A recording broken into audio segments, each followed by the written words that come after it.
Thank you so much, Sarah. That was wonderful. Our third and final reader tonight.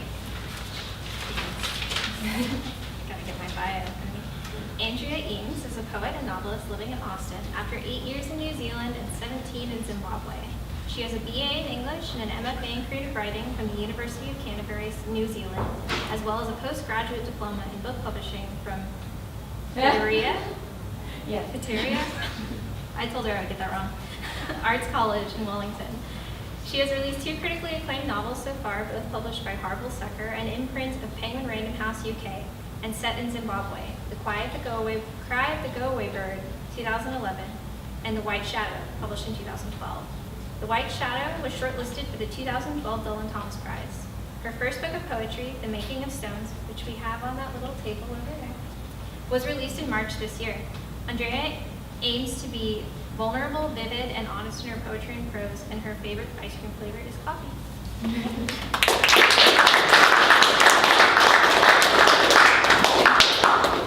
I have so much skirt. I was trying to look like an ice cream. I'm going to put a little timer on as well, just so I don't go over. But I'm not going to look at it because then I'll be scared. Like Alison, I'm not enjoying the rain, so I'm going to open with a poem about the rain that we've been having. Clouds. We lie on our backs and read them like the alphabet on blue afternoons.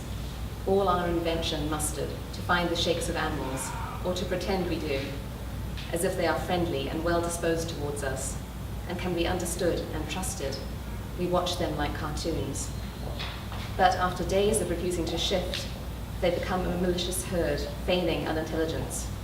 Dumb as a box of bricks and just as heavy, they look, clumping up the sky like sheep swarming a road, slowing us all down, battered and packed, hunkered tight together, as we walk the dog beneath them, praying for no rain yet, so the beast will tire itself out a little before muddying our nice clean floors again. Unwashed wool smells of shit and grease, any farmer will tell you. Or it smells rural, as my grandmother would say. Clouds before rain are brindled brown and strafed with dirty light. Inelegant animals plotted, Luddite and sullen and refusing to progress. They are Laban's herd, speckled and spotted, and bred for spite. They need pulling out with a teaseled comb. We must persuade them to loosen. Inside is steam rising from the dog's wet pelt, the huff and pant as you come in from your walk, blowing fingers, stamping feet, the whistling kettle, and the clammy mushroom smell of tea, our own unromantic indoor clouds, that we hank and card and comb, as the dim evening, spread flat to dry, and sliped of its grimy fleece, starts its long shuffle home. Thank you. I don't like rain. A few of you have heard this story before, so I apologize. But I'm really obsessed with the legend of the Selkie. Just in case you haven't heard of the Selkie, which I'm sure you have, it's a British legend, and it's about a woman being drawn forth from the body of a seal, either by some magic, or a witch, or a song, something that makes her a human. And part of the bargain, or part of the magic, is that she will then be tied to the man that sees her when she is released from the seal body. And he will marry her. She'll live with him and bear him children, but she'll never be completely happy. He has to hide her pelt somewhere, because if she finds it, she'll climb back into it and run back to the sea and leave her family behind. So there's a lot of interesting things to dig into there. I wrote a poem in 3 parts from the perspective of sort of a godlike perspective, and then the wife, and then the husband. The sea wife. You must pay her dearly for it, the witch. It is no small thing to bring a wife from the waves, to slight her from the foam, mottled and gleaming, glossy as sea glass. A seal is not a romantic creature, almost liquid underwater. On land it is lumbering and lumpen, a swollen parody of animal. But witch-sung, it finds inside itself the girl form there, white and slick as coconut, coaxed from the bristled husk. Slid from her skin, she emerges shivering and damp and blinking at the sudden narrowing of her senses, the sudden weakness of her body unmuscling. You catch her hands and name her parts, and she tries to walk on feet as good as bound by the memory of flippers. You will marry her, that is the bargain. She is alien, unmarred. She is musk oil beneath your fingers, salted and smelling of the sea. She yields liquor clear as an oyster's beneath your press and stroke. She is mute and gentle, biddable and wilted, unnamed, untouched by any but you. This is your reward then for the price you paid. A girl new-shucked, a girl you can name. The magic can only be undone by the discarded skin, precious and repulsive at once. It will dry and harden, and stink and shrink, curling at the edges, an unpleasantly animal reminder. You tuck it under your arm to be hidden and forgotten, lest she find it hanging with the uncured meats, and take it down from its hook, and ease those unfamiliar feet back into the stiff hide. You will know it is coming all through the long days of your marriage as you teach her to herself. You were warned of her growing melancholy, her silences. It is the same with all the sea wives, you were told, that you thought she would be different, that she were bound to you by more than witch song, and that you would somehow outdazzle the power of her old body and sea together, that she would forget how one fit within the other, a drop of ink in an inkwell. You will know it is coming that day when she goes hunting through the house, never wholly hers, and opens all your doors to find her poor pelt. She will run to the ocean. She will pull the rough rubbery thing over her head like the silk evening gowns she will no longer need, and stitch it closed with her own bare fingers, as blood repools and the lace of veins is rewebbed, and she is resealed, and matted fur springs to sea-shined life. One day she will wash up, perhaps, with the driftwood and bladder rack, guarded by gulls, and you in your long grief will not recognize her, but kick at the carcass as you pace the sand and call to the ocean, hoping by blind luck to strike the one right song to bring her home.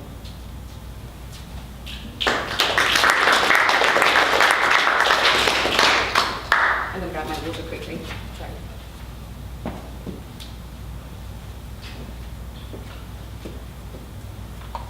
Would have been a good idea to bring that up beforehand. Sorry. This is from the seal's perspective. Not with a squeamish, this self-skinning. I am belly up and bloated, spread-legged and ready for the knife. Knowing, my skin shrinks about the bones. The sea throws a tantrum, clinging to my hand, begging me to stay, but I have made up my mind. I slit myself from throat to tail, from gullet to udder, and part like lips. Inside, the blubber, the guts, bulbous and gathered, have become girl-child, willing and naked. I am degloved, unmuzzled, flayed bare to the harsh salt. I can thumb the gentle hollows of my joints.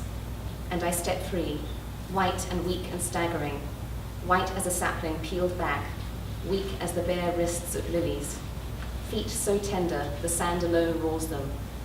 No longer animal, but manageable, compact, unsullied, for you. The pelt slumps, unbreathing.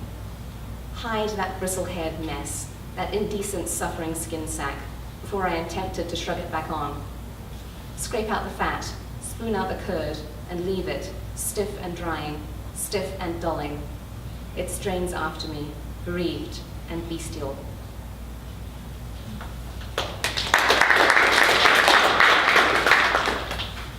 Now the husband. I did not ask you. I did not. You say you do not blame me. So then, quit your puling, your belly aching. I did not know when you stepped from your skin, when I named you and brought you home, how sad and seeping you would be, how slumped and melancholy, once the novelty wore off for us both. Enough weeping and wringing of hands, enough of your whining. I was not the one who sung you out. We are bound by the same spell.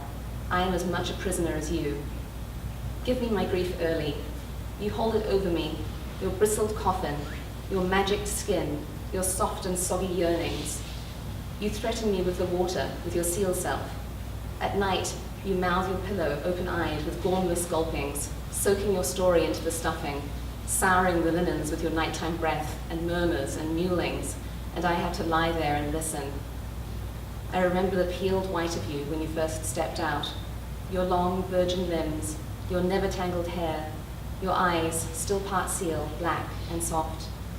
You have wilted, still beautiful, but sagging at the window, staring at the sea with those black eyes, dumb and animal, and I think of other girls, born girls, freckled or browned or gingered in the hair, less lovely than you, but less trouble.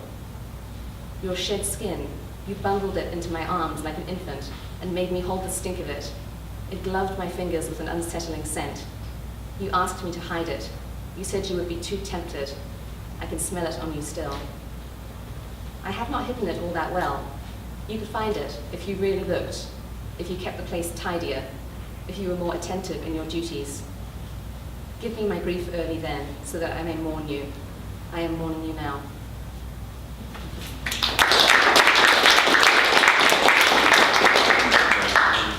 I was meant to be the upbeat one at the end, by the way. I can read some love poems. That's upbeat. This was inspired by a chapstick commercial that said that the lips have the thinnest skin anywhere on your body. So, shout out to chapstick.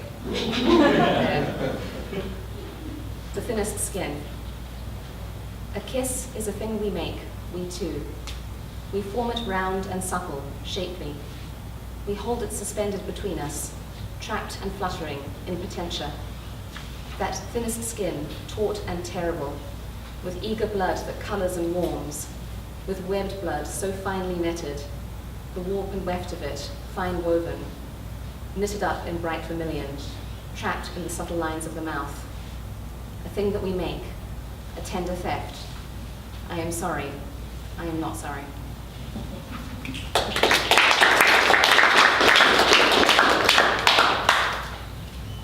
I'll do a couple more, I think. 3.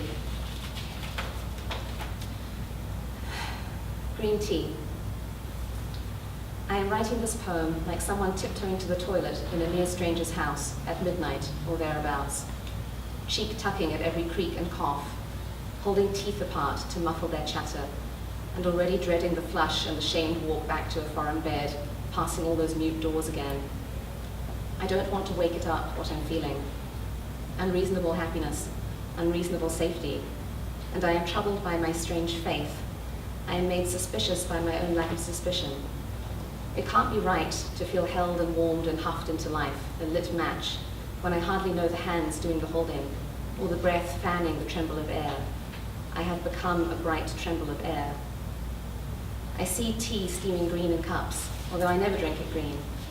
I think it's the idea of drinking something that tastes foreign, sap sharp, no milky bullshit. Or maybe I just like the idea of drinking tea with you, the implied heedful sips and eye contact, time tugged wide and full by the liquid's cooling.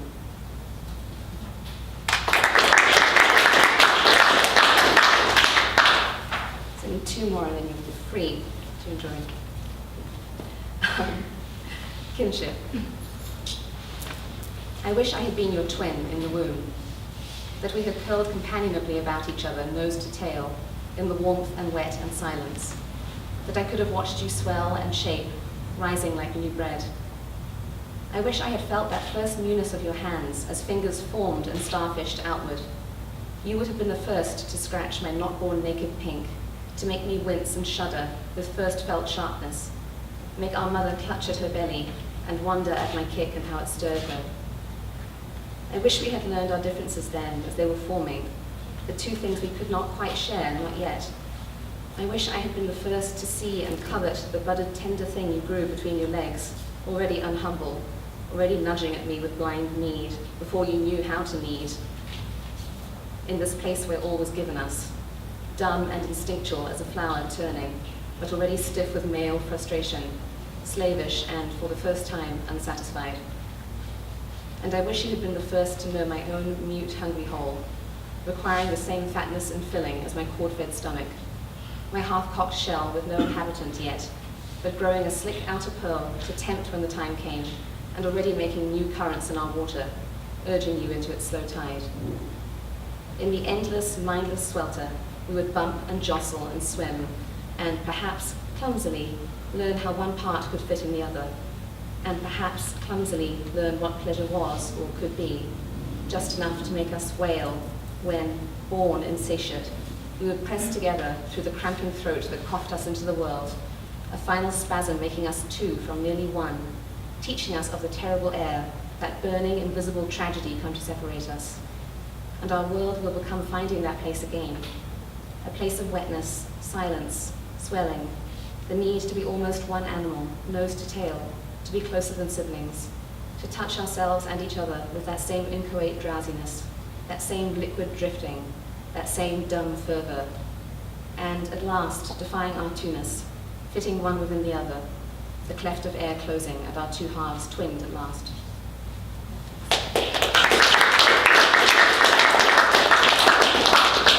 Last one. I keep apologizing for some reason tonight. I don't know why. I'm British. So I think that's part of it, so I'll stop apologizing. But this is the last one. Poetry is a fish. Poetry is a fish I hook, or try to, finding one at last after dredging up weed and drowned men's fingers. I know from the line's wriggle that I have something live, and I see it sliced through the water edgewise, to be plucked back as I turn the reel, and plucked again. I am letting it tire itself out, I say, but really I am glorying in the sight of it, willing it to win as I watch it, snagged but still swimming, one silver muscle, one mindless thought, deft and shining even in its clumsiness, fey and shining with its bulging cheek and eye, mere caught, more beautiful than anything free. It may tire of its own luster, its own impertinent life, but I will not. And although I tug and seduce, coiling it shorewards, I wish it to bulk, twist, rest itself safe to the amber water, and then rest itself safe, blind-eyed, in the cool earth, looking up at my fractured and helpless perfection, the poet thwarted, poemless, left dangling. But it's no use. I land it every time, one way or another, and reel it to me over parched ground, scales sloughing and scattering a glittering dandruff. Its gills oddly genital, gape and gasp. Its body is one long throat, strung through with skeleton, and I can reach with 2 fingers in a flourish to slipe it free, a pinkened, thin fractal, a trick on my part, like whipping out a tablecloth and leaving the plates rattling but intact. It is all a trick on my part. I wish I had left it alone. There's something unnatural about poets, that we must dredge and dig and heave and gut and kill and show you the shape of our fish and the immense, impressive size of it, when all we did was bait and wait and look and hook and claim it as our own. Thank you.